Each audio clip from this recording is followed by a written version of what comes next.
Hi guys and मेरा नाम आकृति है और मैं मुजफ्फरपुर में रहती हूँ। So welcome to my YouTube channel and my experience your story में आपका स्वागत है।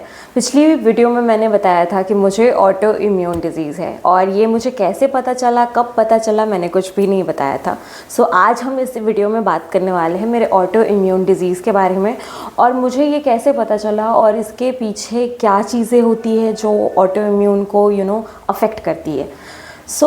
जब मैं जनवरी में पीजीआई गई थी तो पीजीआई वाले डॉक्टर ने मुझे बहुत सारे ब्लड टेस्ट लिखे थे, वापस से बहुत सारे ब्लड टेस्ट।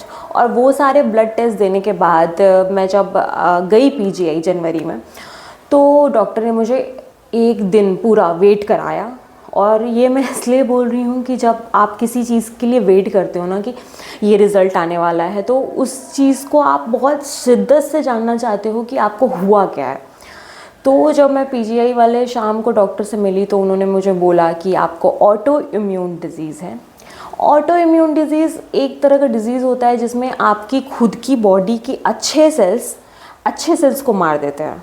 मतलब जो एंटीबॉडी बुरे सेल्स को मारने के लिए आपकी बॉडी में प्रोटेक्ट करने के लिए रहती है, वही आप एंटीबॉडीज़ आपके अच्छे सेल्स को मार देती है। अब ये सब सुनना मेरे लिए थोड़ा सा नया था क्योंकि इससे पहले मुझे ना तो ऑटो इम्यून के बारे में ज़्यादा पता था, ऑटो इम्यून डिज़ीज़ क्या होता है इसके बारे में पता था, मुझे कुछ भी नहीं पता था। उसके बाद मैं वापस से घर आ गई और मैंने अपनी फैमिली को बताया कि हाँ, मुझे ऑटो इम्यून जैसा कुछ तो डॉक्टर ने बोला है। तो मैंने उसको गूगल पे सर्च किया। गूगल पे सर्च करने के बाद पता चला कि अच्छा, ऑटो इम्यून ऐसा होता है। ऑटो इम्यून में 100 तरह के ऑटो इम्यून डिज़ीज़ होते हैं।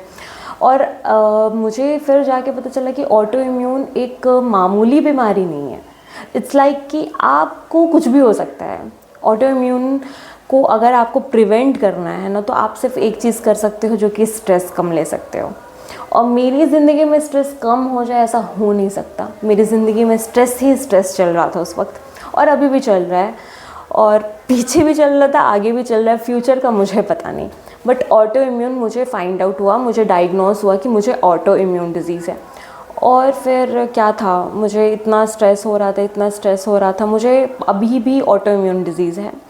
और जिनको जो भी लोग ये वीडियो देख रहे हैं जिन्हें ऑटो इम्यून डिज़ीज़ है, तो मैं उन्हें बता दूँ कि प्लीज़ स्ट्रेस मत लो अपनी लाइफ में, क्योंकि तुम जितना स्ट्रेस लोगे ना, उतना ज़्यादा तुम्हारा इम्यून सिस्टम वीक होगा और ये जो तुम्हारी डिज़ीज़ है ना, वो तुम्हें धीरे धीरे अंदर से खोखला कर देगी। तो जितना स्ट्रेस कम लोगे, तुम्हारा ऑटो इम्यून डिज़ीज़ या तुम जिस भी प्रॉब्लम से जा रहे हो वो थोड़ा श्रिंक हो जाएगा। मुझे पता है कि स्ट्रेस को मेंटेन कर पाना और स्ट्रेस से खुद को बाहर निकाल पाना बहुत मुश्किल होता है, क्योंकि मैं भी उनमें से एक हूँ जो ओवर थिंकिंग करती हूँ, जो कि बिना मतलब का स्ट्रेस लेती हूँ। और राइट नाउ भी जब मैं वीडियो शूट कर रही हूँ, मेरे सर में इतनी तेज़ वाली दर्द है। ये सारी चीज़ें बोलते वक्त भी मेरे दिमाग में 100 तरह की बातें चल रही है, 100 तरह के थॉट्स आ रहे हैं, पर मैं सब कुछ शट डाउन करके ये वीडियो शूट कर रही हूँ। उसके बाद ऑटो इम्यून डिज़ीज़ जब मुझे फाइंड आउट हो गया फाइनली कि अब मुझे ऑटो इम्यून डिज़ीज़ है, और मुझे लिवर वाला जो फंक्शन का टेस्ट था मेरे, वो सारे टेस्ट भी मेरे हो रहे थे। तो जब लिवर फंक्शन का टेस्ट था ना, तो मैं जब डॉक्टर के पास गई अपना रिपोर्ट लेके, तो उन्होंने बोला कि तुम्हारे लिवर फंक्शन तो ठीक है, फिर तुम्हें जॉन्डिस क्यों है। अब ये फाइंड आउट करना था कि जॉन्डिस क्यों है। मुझे जॉन्डिस होना अच्छी बात तो नहीं है, ये नॉर्मल पीपल के लाइफ में जॉन्डिस हमेशा तो नहीं रह सकता।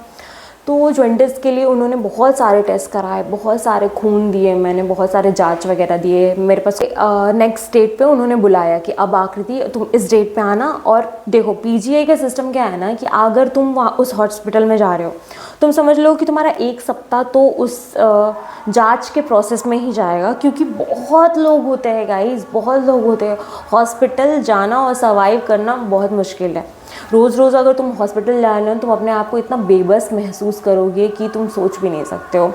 उसके बाद मैं पीजीआई के वो सारे टेस्ट वगैरह कराए जो भी उन्होंने जॉन्डिस वाले बोले थे।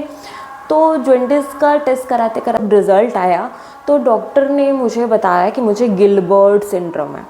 ओके, तो अब ये गिलबर्ट सिंड्रोम क्या होता है कि किसी इंसान में ना पहले से इनडायरेक्ट, जब भी आपको कोई बीमारी होगी ना, तो वो इनडायरेक्ट बिलोरुबिन को बढ़ा देगा।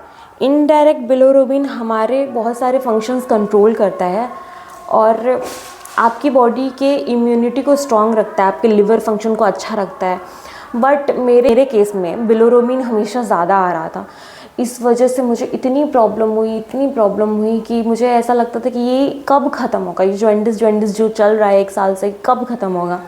फिर फाइनली जो मेरा